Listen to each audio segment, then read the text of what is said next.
اعوذ باللہ من الشیطان اللعین الرجیم بسم اللہ الرحمن الرحیم قال اللہ تبارک و تعالی فی کتابہ المجید بسم اللہ الرحمن الرحیم کتب علیکم اذا حضر احدکم الموت ان ترک خیرا الوصیہ۔ ایک سوال یہ پوچھا گیا ہے کہ انسان کی زندگی میں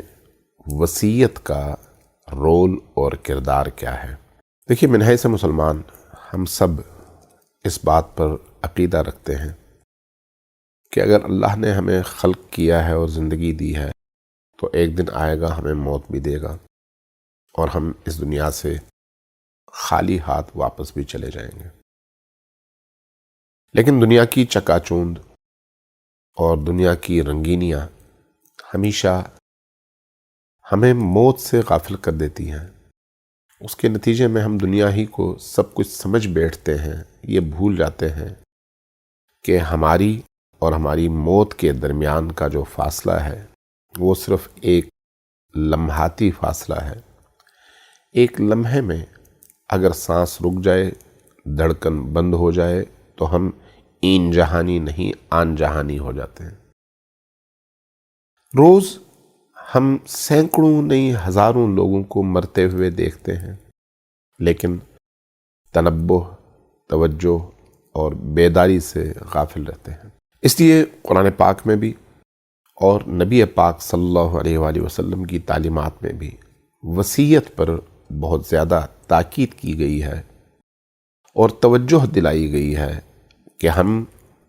اپنی زندگی ہی میں اپنی زندگی کے نیک اعمال کے حوالے سے، افعال کے حوالے سے، اموال کے حوالے سے، اولاد کے حوالے سے، والدین کے حوالے سے، دوستوں کے حوالے سے، عزیز و اقارب کے حوالے سے، اپنی جائیداد کے حوالے سے وصیت کر جائیں۔ قرآن کریم نے اس حوالے سے بڑا واضح اشارہ فرمایا، کہا کہ کتب علیکم، تم پر لکھ دیا گیا ہے، یعنی تم پر فرض ہے، تم پر لازم ہے، اذا حضر احدکم الموت ان ترک خیرا الوصیہ، جب تمہاری موت آئے تو تم بہترین وصیت کر جاؤ۔ کیا مجھے اور آپ کو معلوم ہے کہ ہماری موت کب آئے گی؟ کیا ہمیں معلوم ہے کہ آج رات کو اگر ہم سوئیں گے تو کل صبح ہم اٹھ پائیں گے؟ کیا میرے اور آپ کے ارد گرد ایسے لاکھوں اگر نہیں تو ہزاروں نہیں تو سینکڑوں نہیں تو درجنوں واقعات ایسے نہیں ہیں کہ جو لوگ ہمارے ساتھ کچھ دیر پہلے بیٹھے ہوئے تھے اب ہمارے درمیان نہیں ہیں، اس لیے کہ اچانک ان کے دل کی حرکت بند ہوئی اور وہ اللہ کی بارگاہ میں سدھار گئے، اللہ کو پیارے ہو گئے۔ تو آیت یہ کہتی ہے کہ موت کے آنے سے پہلے اپنی وصیت کر جاؤ اور خیر پر وصیت کر جاؤ۔ ضروری ہے کہ موت کے آنے سے پہلے ہو، اور چونکہ موت کے آنے کے ٹائم کا ہمیں نہیں معلوم، اس لیے ہماری وصیت کو ہمیشہ آمادہ رہنا چاہیے اور تیار رہنا چاہیے۔ نبی پاک صلی اللہ علیہ وآلہ وسلم سے ایک حدیث وسائل الشیعہ میں اس کی 13ویں جلد صفحہ نمبر 352 حدیث نمبر 6 ہے۔ رسول پاک نے فرمایا کہ الوصیۃ حق علی کل مسلم، ہر مسلمان پر اس کی ذمہ داری ہے کہ وہ وصیت کر جائے، ہر صورت میں وصیت لکھ کر محفوظ کر لے۔ اسی طرح سے متقی ہندی کی کتاب ہے کنز الامال۔ کنز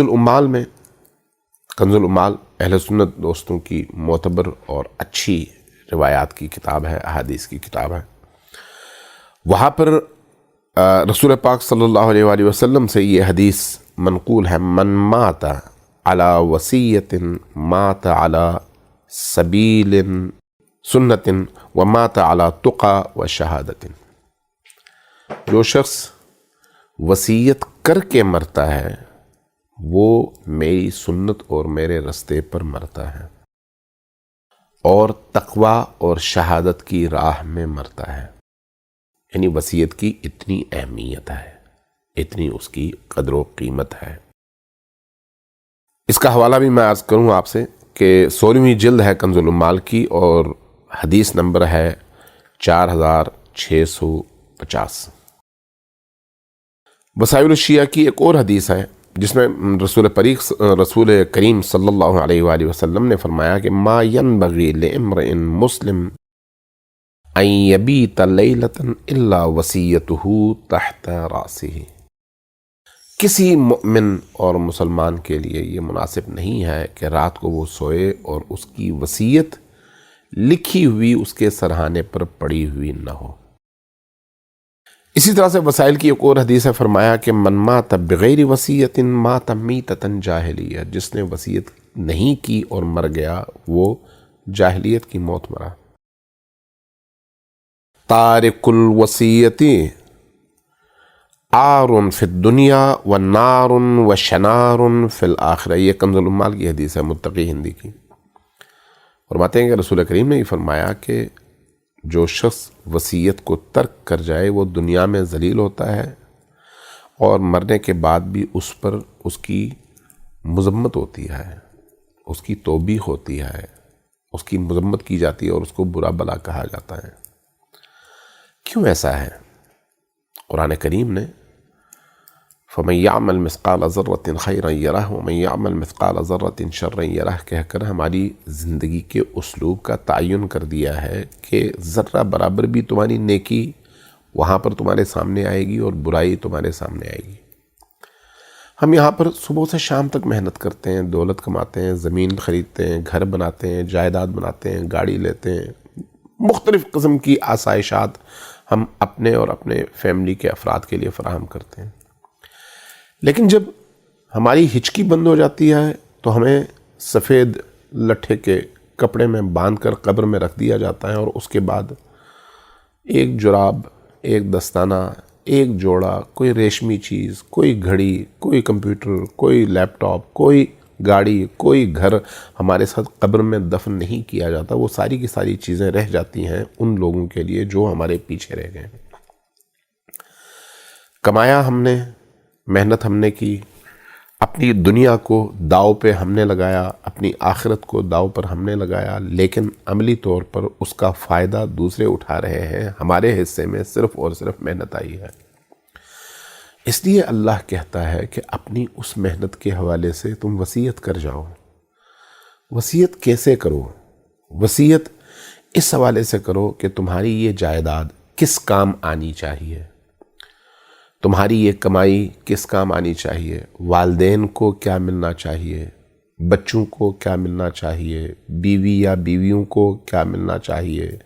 عزیز و اقارب کے حق میں کیا کرنا چاہیے، دوستوں کے حق میں کیا کرنا چاہیے، دین کی ترویج اور دین کی تبلیغ کے لیے کیا کرنا چاہیے۔ چونکہ یہ جو تم وصیت کر جاؤ گے، تمہارے پیچھے تمہارے وارث جب اس وصیت پر عمل کریں گے تو اس کے نتیجے میں تم قبر میں سکھ پاؤ گے، عالم برزخ میں تمہارے لیے یہاں سے تحفے پہنچتے رہیں گے، تمہاری خواہش کے مطابق جب عمل کیا جائے گا تو اس کا ثواب تمہیں وہاں کے عقاب اور وہاں کی مشکلات سے نجات دلاتا رہے گا، اور وہاں پر تم سکھی رہو گے یہاں کی اس کمائی کے نتیجے۔ اسی طرح سے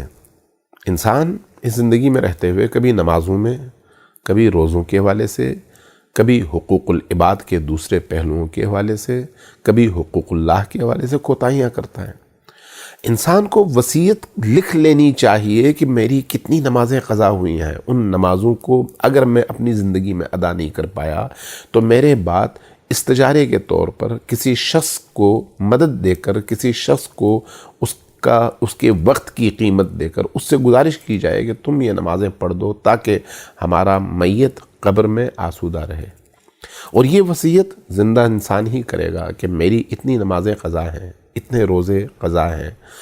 اسی طرح سے وہ زندہ انسان ہی یہ جانتا ہے کہ اس کے اوپر کسی کا کوئی حق ہے یا نہیں ہے۔ اگر ایک انسان مرنے سے پہلے دوسروں کا چھوٹے سے چھوٹا حق لے کر بھی اس دنیا سے چلا جائے تو اس کے نتیجے میں وہاں پر تب تک اس کی بخشش نہیں ہو سکتی جب تک اس دنیا میں جس شخص کا حق اس پر تھا وہ اس کو نہیں بخشتا۔ میں ایک بہت بڑے ولی کی زندگی کی داستان سن رہا تھا اور پڑھ رہا تھا، تو انہوں نے اپنی موت کے بعد کافی عرصے کے بعد اپنے بچوں کے خواب میں آ کر کہا کہ بیٹا میں نے فلان شخص کے 2 درہم دینے تھے، اس کو تلاش کرو اور اس تک پہنچاؤ، ان 2 درہموں کی وجہ سے میں بہت پریشان ہوں۔ بچے گئے، بہت تلاش کیا، اس شخص کو تلاش کیا، تلاش کرنے کے بعد کہا کہ ہم فلان شخص کے بیٹے ہیں، فلان ولی اللہ کے بیٹے ہیں، آپ کے پاس آئے ہیں، اس مقصد کے لیے آئے ہیں، ذرا آپ اپنا رجسٹر چیک کر لیجئے۔ انہوں نے اپنا رجسٹر چیک کیا، دیکھا کہ اس میں کہیں پر اس طرح کی کوئی ادائیگی نہیں ہے۔ کہا کہ نہیں، ہمارا مرحوم باپ جو خود اللہ کے ولیوں میں سے تھا وہ قبر میں اور عالم برزخ میں اس وقت مشکلات میں ہے، چونکہ وہ مشکلات میں ہے اس لیے اس نے آ کر ہمارے خواب میں ہم سے یہ کہا ہے 2 درہم اس نے کہا ہے آپ اس کو بخش دیجئے، یہ 2 درہم لیجئے۔ 2 درہم لیے، باپ خواب میں آئے، والد خواب میں آئے، کہا کہ بیٹا اب میں آسودہ ہو گیا ہوں، اس لیے کہ ان 2 درہموں کی وجہ سے جو عذاب اور جن مشکلات کا میں شکار تھا اس کو میں لفظوں میں بیان نہیں کر سکتا۔ تو کیوں نہ انسان اپنی زندگی ہی میں وصیت کے طور پر ان تمام چیزوں کی نشاندہی کر جائے اور حتی الامکان یہ کوشش کرے کہ جب تک وہ زندہ ہے وہ ادائیگیاں خود اپنے ہاتھ سے کرے، وہ واجبات اور وہ فرائض خود اپنے ہاتھ سے بجا لائے، وہ کوتاہیاں جن کا وہ ارتکاب کر چکا ہے ان کا ازالہ اپنے ہاتھ سے کرے۔ لیکن یہ کب ہوگا؟ جب انسان اس حوالے سے متوجہ ہوگا کہ میں نے مرنا بھی ہے۔ جب تک یہ احساس پیدا نہیں ہوتا اس وقت تک انسان اپنے قبر کی دنیا سے غافل رہتا ہے، اور جب قبر کی دنیا سے غافل رہتا ہے تو نتیجتاً اسی دنیا کو اپنا بہشت اور اپنی جنت سمجھتا ہے اور اسی میں گم رہتا ہے، پھر وہ بیدار نہیں ہوتا، اسی غفلت کی موت اس دنیا سے چلا جاتا ہے۔ امیر المومنین علی ابن ابی طالب علیہ السلام نے اس حوالے سے بڑی قیمتی بات کی ہے، فرماتے ہیں کہ بقیت عمر المؤمن لا قیمت لہا، جس دن انسان متوجہ ہو جائے کہ میں نے مرنا ہے اور جواب دینا ہے، اس دن کے بعد کی جو عمر ہے اس کی قیمت آپ نہیں لگا سکتے، اس لیے کہ اس سے پہلے غفلت کی زندگی تھی، اس سے پہلے بے تفاوت اور لا تعلقی کی زندگی تھی، اس سے پہلے دنیا کی مادی چیزوں میں گم زندگی تھی، لیکن جس دن وہ متوجہ ہوا اس کے بعد کی زندگی کا ہر پل اس کے لیے قیمتی ہے۔ اس لیے فرمایا کہ بقیت عمر المؤمن لا قیمت لہا، اس کی کوئی قیمت نہیں ہے۔ یدرک بہا ما قد فات ویحیی ما مات، اس لیے کہ وہ جو باقی عمر ہے اس کے ذریعے سے جو پہلے وہ کوتاہیاں کر چکا ہے ان کوتاہیوں کا وہ ازالہ کر سکتا ہے، جو کچھ اس سے پہلے قضا ہوئی ہے اس قضا کو دوبارہ بجا لا سکتا ہے،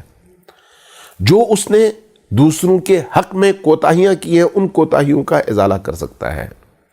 جو حقوق اس کے اوپر پہلے کے واجب الادا تھے اور وہ غافل تھا ان حقوق کو ادا کر سکتا ہے۔ تو اس حوالے سے وصیت کی جو ضرورت ہے وہ ہر انسان کی ضرورت ہے، اور یہ وصیت کی ضرورت تب انسان محسوس کرتا ہے جب